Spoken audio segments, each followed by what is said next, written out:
Assalamu alaikum friends. So this is one of the most important tutorial of Blender.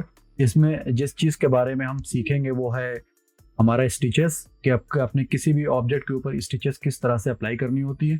तो basically beginners को काफ़ी problems आती हैं stitches को अप्लाई करने में, क्योंकि जो स्टिचेस हम अप्लाई करते हैं उसके बेसिकली दो तरीके होते हैं, दो मेथड्स होते हैं। और जो पहला मेथड होता है वो आपका ज्योमेट्री को यूज़ करके यानी कर्व्स को यूज़ करके, और दूसरा मेथड जो होता है हमारा वो होता है नॉर्मल मैप से। ठीक, तो मैं अभी फिलहाल आपको कर्व्स से बताऊंगा, कर्व्स का इस्तेमाल करके किस तरह से आप स्टिचेस को अप्लाई कर सकते हैं। ठीक है, तो अभी जैसे हमारे पास ये एक ऑब्जेक्ट है, ये किसी भी मशीनरी का किसी चीज़ का एक पार्ट है। ठीक है, तो ये जो हमारे पास एक बेल्ट है, ठीक, और अगर आप कोई प्रोजेक्ट यूज़ करें तो उसमें हो सकता है कि कोई राउंडेड टाइप का कोई ऑब्जेक्ट हो या कोई सिलेंड्रिकल फॉर्म में हो या कोन फॉर्म में हो, किसी में भी हो सकता है। तो जो मैं आपको ये ट्रिक बताऊंगा, जो स्ट्रैटेजी मैं आप बताऊंगा, ये हर चीज़ पर अप्लाई हो सकती है। ठीक है, तो सबसे पहले तो आपको ऑब्जेक्ट में के जिस भी चीज़ पे आपको अप्लाई करना है उसके एडिट मोड में जाना होगा और उसकी ज्योमेट्री को देखना होगा।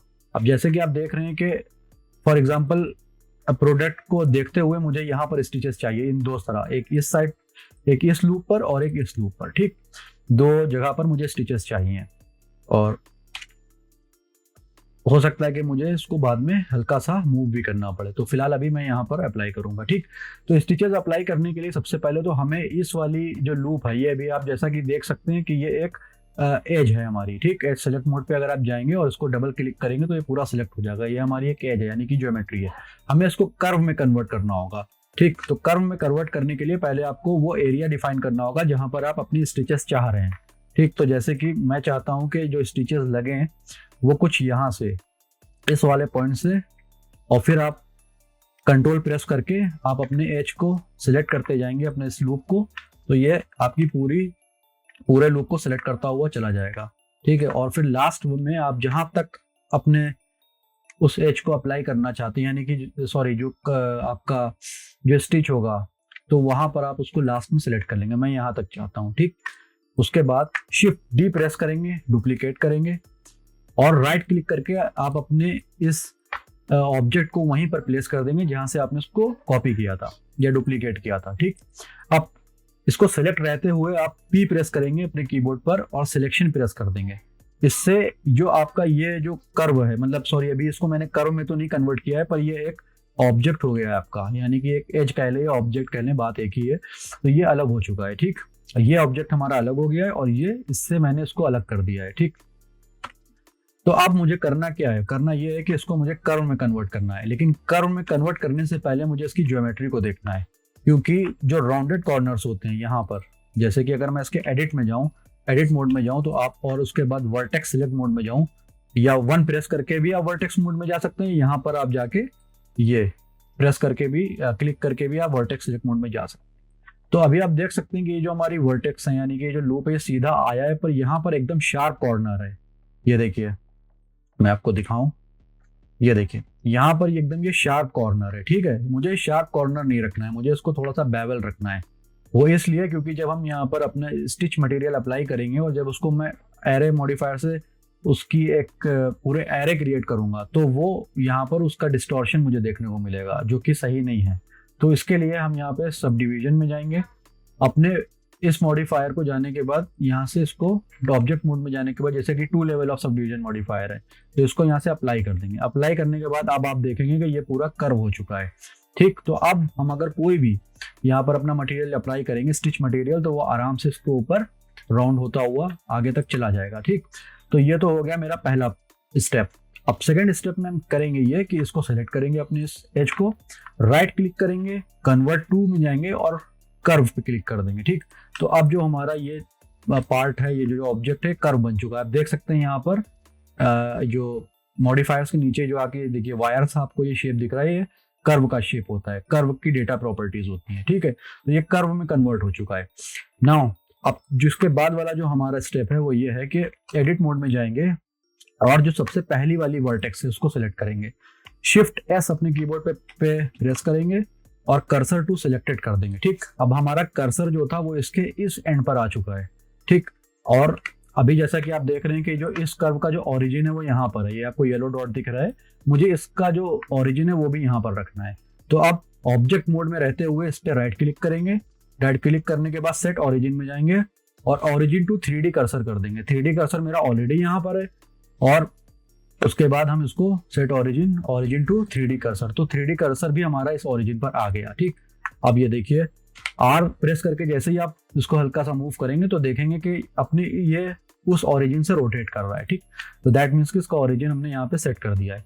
नाउ अब बारी है हमें अपना स्टिचिंग मटेरियल बनाने की। तो उसके लिए आप यहाँ पर ही, जैसे कि यहाँ पे हमारा कर्सर है, शिफ्ट ए प्रेस करेंगे ऑब्जेक्ट मोड में जाके और एक क्यूब ऐड कर लेंगे। ठीक, ये आपके ऊपर है कि आप अपना स्टिचिंग मटेरियल किस तरह का बनाना चाहते हैं, क्या किस तरह से बनाना चाहते हैं, ये आपके ऊपर डिपेंड करता है। ठीक है, एस और एक्स से थोड़ा सा इसको हम एक्स एक्सिस पर स्केल करेंगे, एस से थोड़ा सा छोटा कर लेंगे। ठीक, उसके बाद इसके आइसोलेशन मोड में जाएंगे, स्लैश प्रेस करके अपने कीबोर्ड पर आप आइसोलेशन में जाएंगे, एडिट मोड में जाएंगे और जो नीचे की ये जो दो वर्टेक्स एजेस हैं इनको सिलेक्ट करेंगे और मीडियन पॉइंट में रहते हुए एस और एक्स प्रेस करके आप इसको थोड़ा सा स्केल कर देंगे।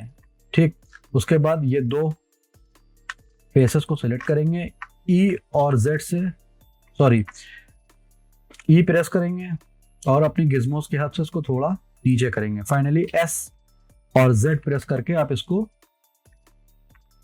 जेड एक्सिस पर 0 पे स्केल कर लेंगे ना। अब हम ये वाला पार्ट देखेंगे, जो ये वाला पार्ट है ये काफी वाइड है, ये काफी थिन है, तो हम क्या करेंगे, इस वाले दोनों एजेस को या फेस सिलेक्ट मोड में इस वाले पूरे फेस को सिलेक्ट करने के बाद गिज्मो से थोड़ा सा ऊपर कर लेंगे।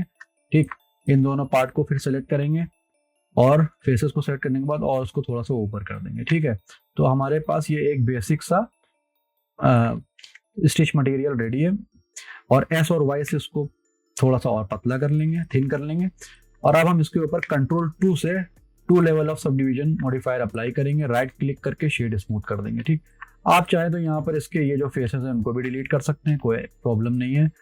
ठीक है, तो मैंने ये दो फेसेस को डिलीट कर दिया है। अब स्लैश प्रेस करके वापस आप अपने मूवी पोर्ट में जाएंगे और अब जैसा कि आप देख पा रहे हैं मेरी एज यहाँ, मेरा जो ये मटेरियल है वो यहाँ पर ऑलरेडी है, तो आप इसको थोड़ा सा एस प्रेस करके स्केल कर लेंगे। ठीक, अपने इस ऑब्जेक्ट को सिलेक्ट करेंगे जो मैंने स्टिच मटेरियल बनाया है, ऐड मॉडिफायर में जाएंगे और यहाँ से कर्व मॉडिफायर पे क्लिक कर देंगे। कर्व मॉडिफायर अप्लाई करने के बाद आप ये जो कर्व ऑब्जेक्ट है इसमें क्लिक करेंगे और अपना कर्व सिलेक्ट कर लेंगे। आप चाहें तो यहाँ से आई ड्रॉपर टूल की हेल्प से भी सिलेक्ट कर सकते हैं। ठीक है, तो मैंने ये अपना कर्व सिलेक्ट कर लिया। कर्व सिलेक्ट करने के बाद आप देखेंगे कि ये अपने इस कर्व से अलाइन हो चुका है। ठीक, अगर मैं आपको जी और एक्स प्रेस करके दिखाऊं तो आप देखेंगे कि ये देखिए ये अपने जो रूट है, अपनी जो पाथ है, इसके ऊपर ये मूव कर रहा है। ठीक है, तो क्योंकि हमने इसको कर्व से बाइंड कर दिया है, अब हमको क्या करना है, इसकी एक एरे बनानी है जो कि सीधी पूरी स्टिच फॉर्म में जाए। तो उसके लिए हम यहाँ पर एक एरे मॉडिफायर अप्लाई करेंगे।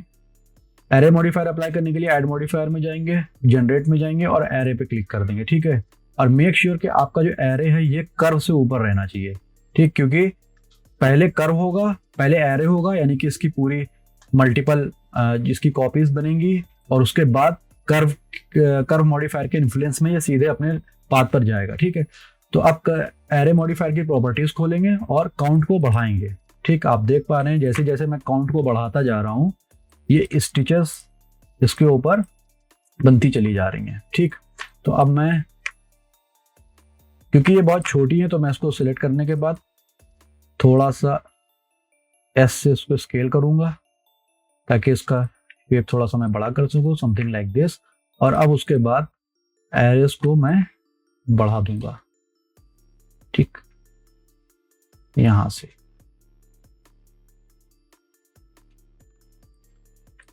ठीक, तो अब आप देख सकते हैं कि ये जो मैंने स्टिचेस लगाई थी ये प्रॉपरली अपने मटेरियल पर अप्लाई हो चुकी हैं। ठीक है, ये देखिए।